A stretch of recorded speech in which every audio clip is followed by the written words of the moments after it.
কলকাতা থেকে মাত্র 291 কিলোমিটার দূরে রয়েছে ঝাড়খণ্ডের ধানবাদ শহরটি। এই ছোট্ট শহরটির আশেপাশে রয়েছে বেশ কয়েকটি দর্শনীয় স্থান। কলকাতার এত কাছে হাতে 2-3 দিনের ছুটি থাকলে অনায়াসে ঘুরে আসা যায় এই সুন্দর শহরটিতে। আমার দাদার বাড়ি যেহেতু ধানবাদ, তাই হাতে ছুটি পেয়েই সুযোগটা হাতছাড়া করলাম না। তো ধানবাদকে বেস করে আশেপাশের কিছু জায়গা আছে পরিচিত, যেমন তোপচাচি লেক, পরেশনাথ মন্দির। ইচ্ছা আছে কালকে ওগুলো ঘুরে দেখার। তবে চলো শুরু করা যাক আজকের যাত্রা। হাতে 2 দিনের ছুটি পেয়ে আমরা যতটুকু ঘুরেছি তাই আজ তুলে ধরবো এই ভিডিওতে। তোমাদের ভালো লাগলে অবশ্যই একটা লাইক কমেন্ট করো। যারা কলকাতা থেকে ট্রেনে ধানবাদ পৌঁছাতে চাও তাদের জন্য বেশ কয়েকটি ট্রেন আছে। সকালের দিকে যেমন ব্ল্যাক ডায়মন্ড, গয়া বন্দে ভারত, এই ট্রেনগুলো সকালে হাওড়া থেকে ছাড়ে এবং 10টার মধ্যেই ধানবাদ স্টেশন পৌঁছে দেয়।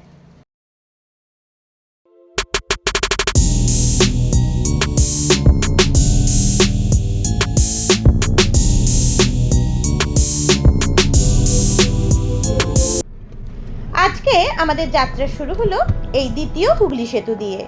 এখন আমরা ক্রস করছি দ্বিতীয় হুগলি সেতু।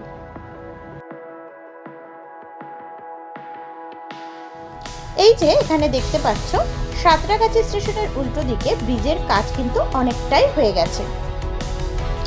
কলকাতা থেকে বেরোনোর সময় এই জায়গাটা কিন্তু ভীষণ জ্যাম হয়। আশা করছি এই ব্রিজের কাজ সম্পূর্ণ হলে সেই জ্যামের হাত থেকে অনেকটাই রিলিফ পাওয়া যাবে। আমরা এখন ধরে নিয়েছি NH-19।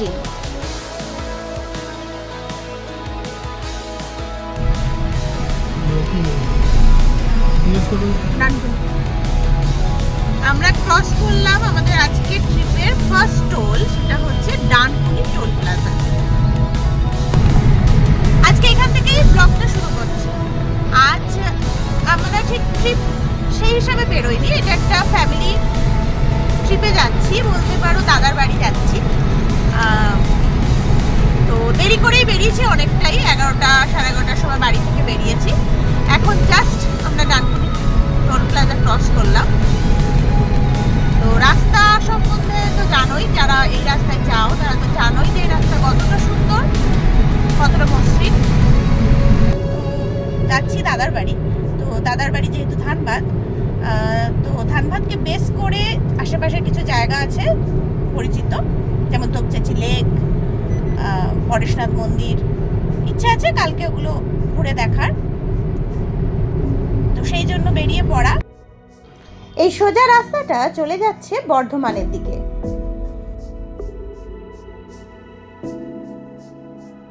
জাস্ট একটু আগেই বাঁ দিক দিয়ে একটা রাস্তা চলে গেল, যেটা চলে যাচ্ছে খড়গপুরের দিকে, আর এই সোজা রাস্তাটা যাচ্ছে বেনারসের দিকে।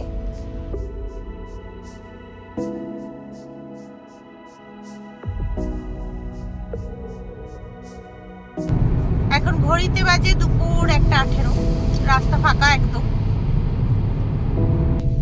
বেশ খিদে পেয়েছে, তাই NH-19 এর ধারে এই একটা পেট্রোল পাম্প, তার সাথেই আছে স্টেপ ইন ধাবা। ধাবাটা বেশ কালারফুল, আর সামনে সাজানো বাগানটাও বেশ আকৃষ্ট করলো আমাকে। তাই চলে এলাম এখানেই আজকের দুপুরের খাবারটা সেরে নিতে। NH-19 এর পাশেই এই ধাবাটি। বেশি দিন হয়নি এই ধাবাটি খুলেছে। কি সুন্দর গাঁদা ফুটেছে দেখো। গাঁদার সাইজগুলো বেশ বড় বড়, চোখটা জুড়িয়ে যাচ্ছে।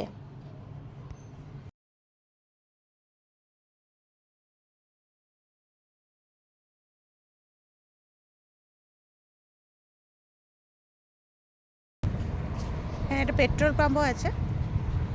পেট্রোল পাম্প সাথেই ধাবাটা।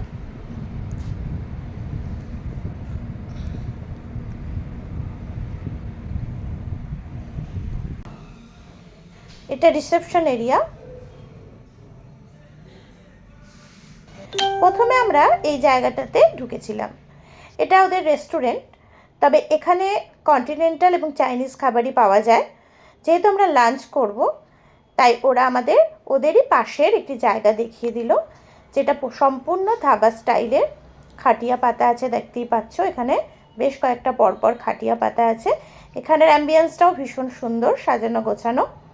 এখানে থালি সিস্টেমের ব্যবস্থা আছে, যে যেরকম তোমরা পছন্দ করো, নিরামিষ থালি অথবা মাটন থালি, চিকেন থালি, মাছ সব রকমই পাওয়া যায় এখানে। বেশ ভালোই হলো দুপুরের লাঞ্চটা। এদের একটা মাটন আইটেম আছে যেটা খুব সুন্দর, ভীষণ টেস্টি খেতে। তো চলো, দুপুরের লাঞ্চটা হয়ে গেছে, এবার আমরা এগিয়ে যাচ্ছি বর্ধমানের দিকে। এটা হচ্ছে পালসি টোল প্লাজা।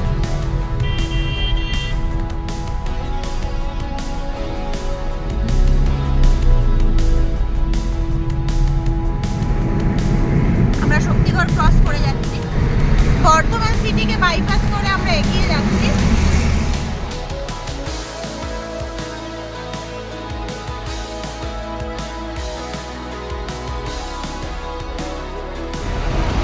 আমরা ক্রস করছি বাঁশকোপা টোল প্লাজা। এখানে কার এর জন্য কাটবে 90 টাকা, এই যে চার্জ। সিঙ্গেল জার্নি 90 টাকা, রিটার্ন জার্নি 135 টাকা।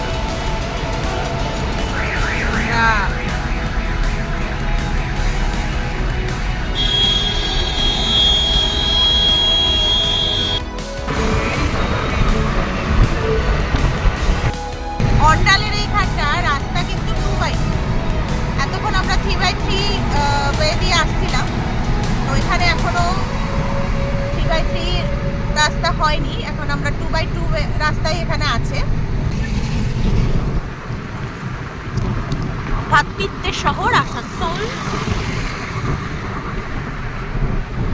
নিচে বাইপাস করে নিলাম আসানসোলকে। আস্তে আস্তে সন্ধ্যা নেমে আসছে, সূর্য অস্ত যাচ্ছে দিগন্তের পারে।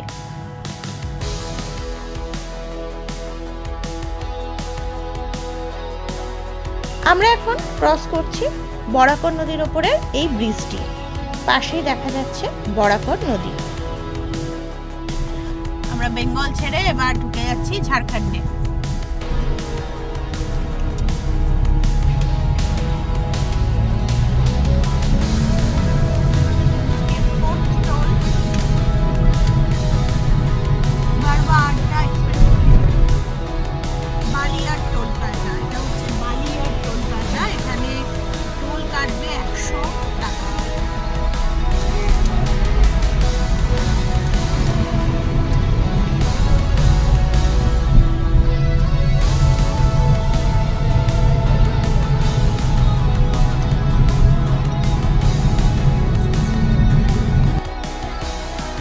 আর 10 মিনিটের মধ্যেই আমরা ঢুকে যাব ধানবাদ শহরে।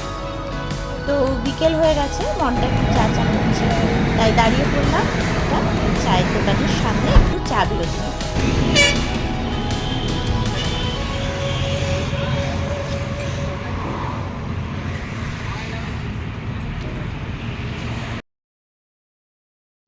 তো আমরা ঢুকে গেছি ধানবাদ শহরে। তো এখান থেকে আমার দাদার বাড়ি 10 মিনিটের রাস্তা। বিরসা মুন্ডা পার্ক আছে ধানবাদের, তার কাছেই আমার দাদার বাড়ি। তো সেখানে আমরা যাচ্ছি। তো আমরা ঢুকে গেছি আমার দাদার বাড়ির গলিতে। সামনের বাড়িটায় আমার দাদার বাড়ি। তো দাদা হচ্ছে আমার বড় মাসির ছেলে।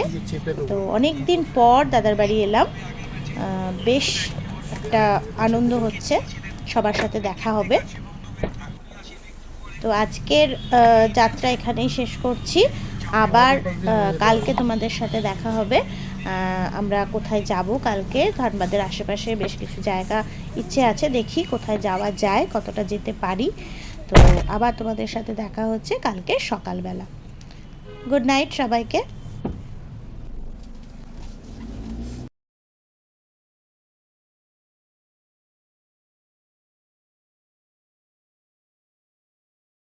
তো দাদার বাড়ি থেকে সকাল 10টায় বেরিয়েছি।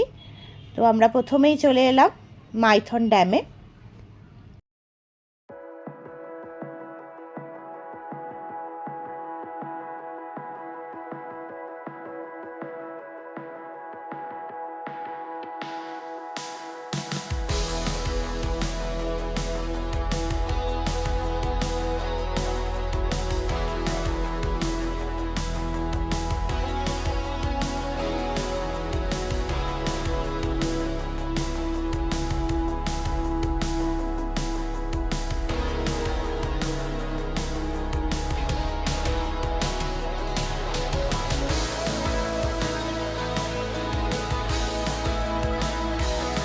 আজ রবিবার, কালকে সোমবার 26শে জানুয়ারি, তো বেশ ফেস্টিভ একটা মোমেন্ট।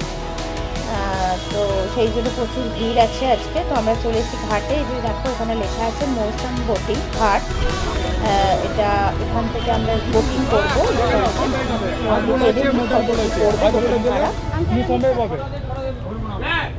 হাত বড় করলে তুমি সময় পাবে। দেখো ছোট দ্বীপ আছে, বড় দ্বীপ আছে, লক গেট আছে, সবুজ দ্বীপ আছে, ঠিক না? 4খানা স্পট আছে।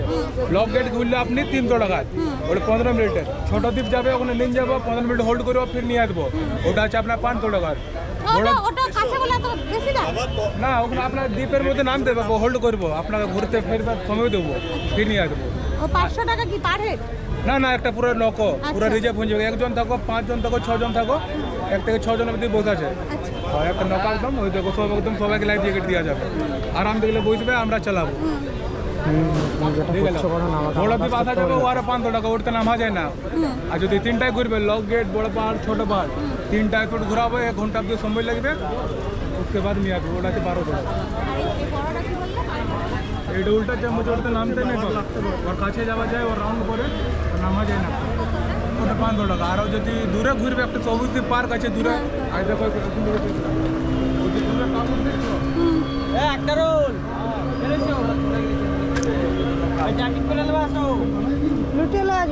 ওই দেখো ওই ছোট বগানে যে টাপুটা আছে, ওখানে পার্ক বানানো আছে, ওখানে নিয়ে যাওয়া যায়। নৌকাতে করে যাবো, নিয়ে ওখানে হোল্ড করবে 1 ঘন্টা, ফির নিয়ে আসবো, ওটা আছে 1600 টাকা।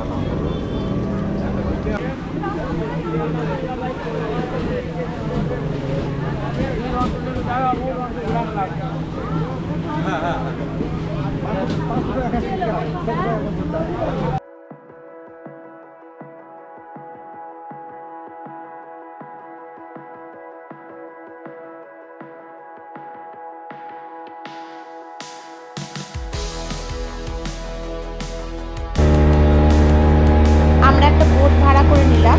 আমাদের এই বোটটার ভাড়া পড়লো 500 টাকা। আমরা শুধু যাব বড় দ্বীপ, যেখানে অবশ্য নামা যায় না, শুধু ওরা কেবলমাত্র পুরো দ্বীপটাকে ঘুরিয়ে নিয়ে আসে। পাশেই আছে একটা ছোট দ্বীপ, যেখানে নামা যায়। ওরা 15 মিনিটের মতো সময় দেয় দ্বীপটা ঘোরা দেখার জন্য। আর দূরে লক গেট আছে। এই নিয়ে আরেকটা দ্বীপও আছে, এই নিয়ে সবুজ দ্বীপ বললো তোমরা শুনলে। সব এই 3টে দ্বীপে যদি তোমরা করতে চাও, তাহলে 1200 টাকার মতো চার্জ নেবে। সবকটা দ্বীপ ওরা ঘুরিয়ে দেবে। এই সবকটা দ্বীপ ঘুরতে মোটামুটি সারাদিন লেগে যায়। আমরা আজকে অনেকগুলো জায়গায় যাব, সেই জন্য আমরা বেশি সময় দিতে পারলাম না। আমরা এই বড় দ্বীপটাই শুধু ঘুরবো।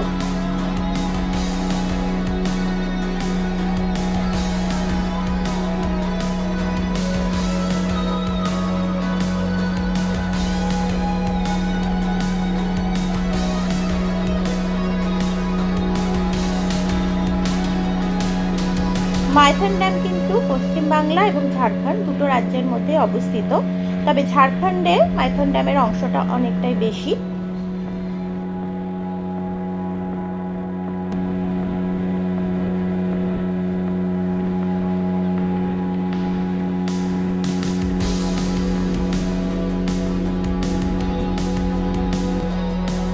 যে 1 রাউন্ড ঘুরে নিলাম। আর এখানে দেখো জলের রংটা একদম সবুজ পান্নার মতো, ভীষণ সুন্দর। আর এই এরিয়াটাও ভীষণ বড়, মাইথন ড্যামের এরিয়াটা ভীষণ বড়।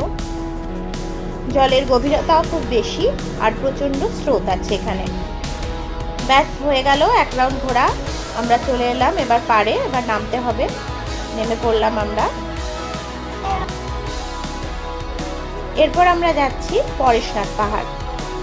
তবে পরেশনাথ পাহাড়ের উপরে উঠতে পারবো কিনা জানি না, কারণ আমার পায়ের একটা সমস্যা দেখা দিয়েছে, তো জানি না যেতে পারবো কিনা। তো চলো এবার যাওয়া যাক পরেশনাথ পাহাড়।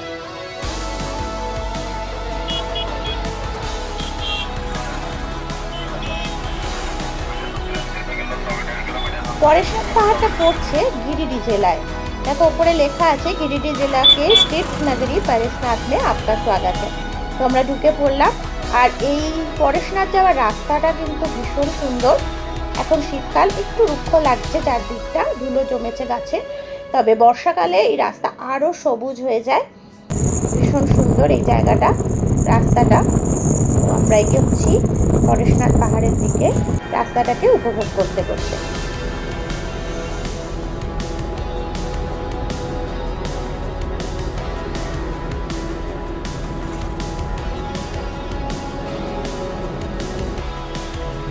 আমরা পৌঁছে গেছি মধুবনে। দুদিকেই দোকানপাট ভর্তি।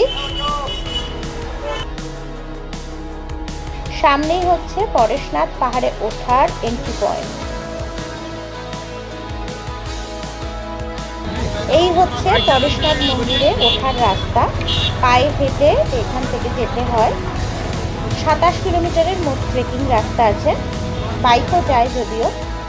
এই রাস্তাতেই অনেকগুলো স্পট আছে, যেমন হচ্ছে গন্ধর্ব নালা, শীতল নালা, পরেশনাথ মন্দির, জল মন্দির। এখান থেকে হেঁটে পরেশনাথ মন্দিরের দূরত্ব 9.53 কিলোমিটার। ডুলিও পাওয়া যায় এই রাস্তায়, এই ধরনের ডুলিগুলো পাওয়া যায়, তবে বার্গেনিং করতে হয়। 7,000 থেকে 10,000 পর্যন্ত ভাড়া চায় ওরা। এবার যতটা বার্গেনিং করা যায় সেই অনুযায়ী ভাড়া পড়ে। তো আমার আর আমার দিদির দুজনেরই প্রায় একটা সমস্যা আছে, তাই জন্য আমরা ট্রেক করে অতটা উপরে উঠবো না। তাছাড়া হাতে সময় কম, সারা দিনটা চলে যাবে এখানে ট্রেক করতে। তবে এখানে প্রাকৃতিক সৌন্দর্য কিন্তু অসাধারণ, পুরোটাই জঙ্গলের মধ্যে দিয়ে রাস্তা।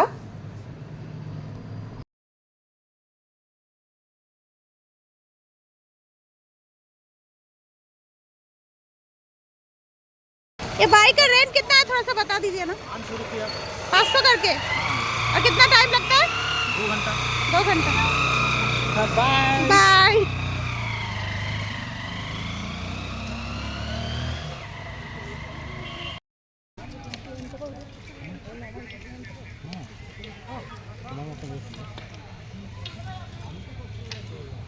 মধুবনেও বেশ কয়েকটি জৈন মন্দির আছে। এরা দিগম্বর সম্প্রদায়ের। আমরা যে মন্দিরে প্রবেশ করছি সেই মন্দিরের অধিষ্ঠিত দেবতা হলো ভৌমিয়াদেব। এই নামটা আমি এখানে এসেই প্রথম শুনলাম। তো চলো মন্দিরের ভেতরে যাওয়া যাক, দেখি মন্দিরটা কীরকম। দূর থেকে ভীষণ সুন্দর লাগছে।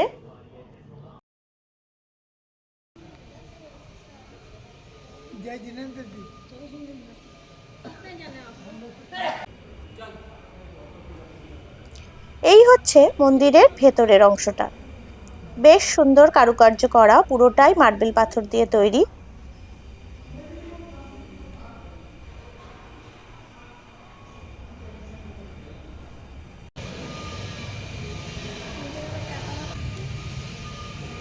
এই হলো ভৌমিয়াদেব। এখানের পুজো পদ্ধতিটাও বেশ অন্যরকম। দেখো, চাল দিয়ে বিভিন্ন চিহ্ন এখানে আঁকা হয়েছে, স্বস্তিক চিহ্ন, ত্রিশূল চিহ্ন, নারকেল এবং প্রসাদ দিয়ে এখানে পুজো দেওয়া হয়।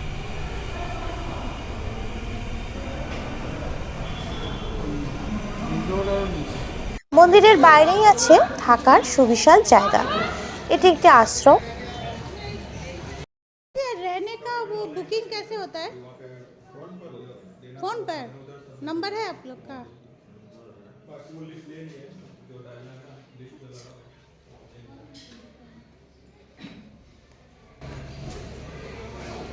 कितना दिन पहले बुकिंग करना पड़ता है? जब आने की इच्छा हो तो पूछ लीजिएगा। अच्छा अगर खाली रहेगा तो बता दिया जाएगा। अच्छा अच्छा। हमारे एक्टिविटी अभी 2026 नवंबर का हो चुका पूरा धर्मशाला। वो 1000 लोग आएंगे तो एक साल से पहले को लोग करेंगे। ठीक है। চলে এলাম আরেকটি জৈন মন্দিরে। এই মন্দিরটির কারুকার্য ভীষণ সুন্দর, আর এখানে 73 তীর্থঙ্করের ব্রোঞ্জের মূর্তি অবস্থিত। এরা প্রত্যেকেই জৈন তীর্থঙ্কর।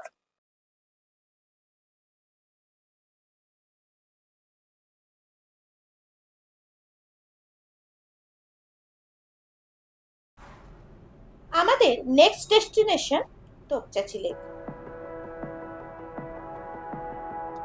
শুনেছি তোপচাঁচি লেকের প্রাকৃতিক সৌন্দর্য অসাধারণ। পুরোনো দিনের বহু বাংলা সিনেমার শুটিং হয়েছে এখানে। গোধূলি আলোয় রাস্তাটা কি সুন্দর দেখাচ্ছে। সন্ধে নেমে আসছে আর আমরা প্রায় পৌঁছে গেছি তোপচাঁচি লেকের কাছাকাছি। সামনের এই গেটটা, এটাই তোপচাঁচি লেকের এন্ট্রি পয়েন্ট।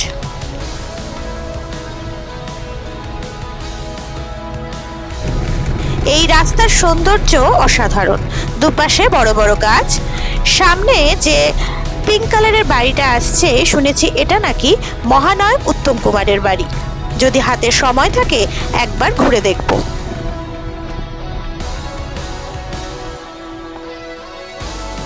টিকিট সিস্টেম আছে। এই গাড়ির পার্কিং এর জন্য এখানে আমাদের 100 টাকা করে দিতে হলো, পার গাড়ি 100 টাকা।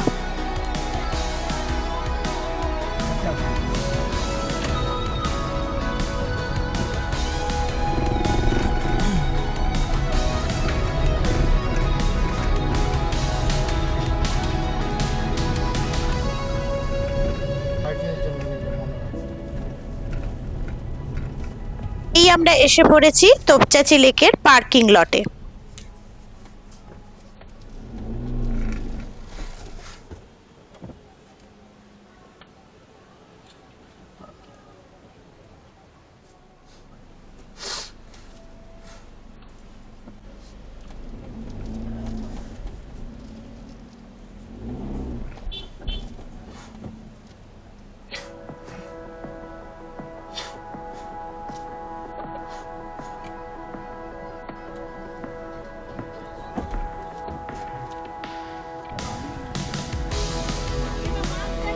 এই যেটার উপর দিয়ে আমি হেঁটে যাচ্ছি, এটা হলো লেকের ওপর তৈরি করা বাঁধ।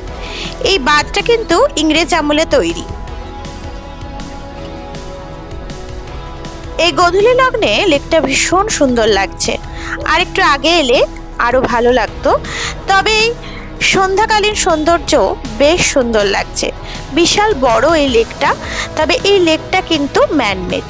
এটা পরেশনাথ পাহাড়ের খাঁজ কেটে ইংরেজরা এই অঞ্চলে জলের ব্যবস্থা করার জন্য এই লেক তৈরি করেছিল।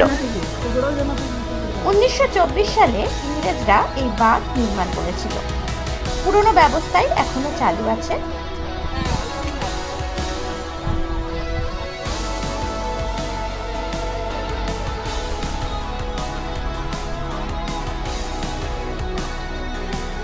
এই লেকের জল পরিশোধন করা হয় সমগ্র ঝরিয়া অঞ্চলে, তারপরে সেই জল সরবরাহ করা হয়।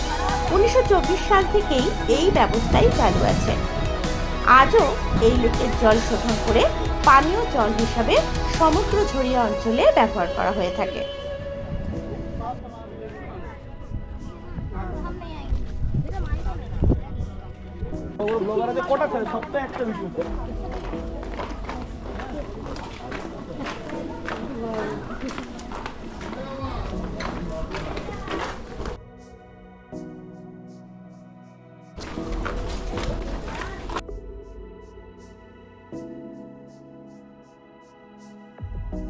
আজ রাতটা দাদার বাড়ি থেকে কালকেই ফিরে যাব কলকাতায়।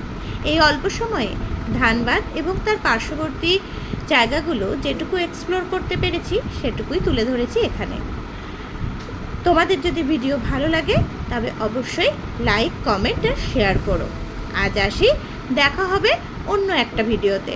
ততক্ষণ সবাই ভালো থেকো, সুস্থ থেকো।